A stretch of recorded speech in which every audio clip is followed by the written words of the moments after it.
What's your more measurement? Is it a better job, a bigger house, more money, a loving partner, more happiness? Whatever it is, as soon as you get it, the feeling begins to fade. And before long, you're on to the next thing, chasing more again. And this is life for most people. No matter how much we get, it never feels like enough.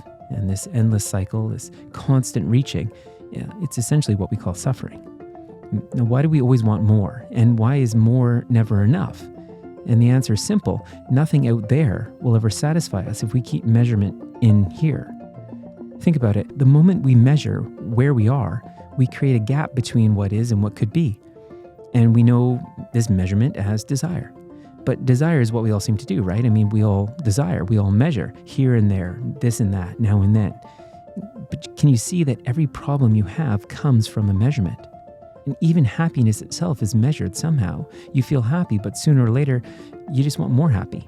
Or you start worrying about losing the happy that you already have. And this is the mind process, this never-ending measurement that turns everything into a scale of duality. And now every scale has two sides that must balance. So if we measure, but we only want one outcome, we're trapped in a game that we can never win. More is an illusion when we are the scale, because we're both sides. So to have more, we must also have less. But that world out there, it tricks us into believing that we really can have good without bad, that we can reach a point where we measure ourselves as having enough good. But no one ever does. No one. There's moments, of course, but those moments never last. Why? Because the mind process of measurement never stops. So if more never satisfies, how do we live with a measuring mind? Well, we observe it.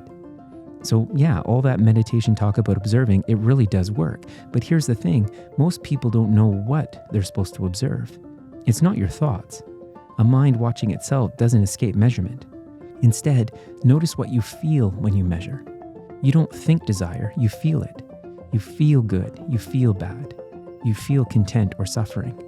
And feeling doesn't happen in your head, it happens sort of across your body, inside you. It's that tightness in your chest when you feel anxious about something, or the feeling in the pit of your stomach when you're measuring something is wrong. Learn to observe your mind through feeling desire. And then, once you know where to look, how to observe, you'll see measurement isn't really a problem at all. Measuring just is.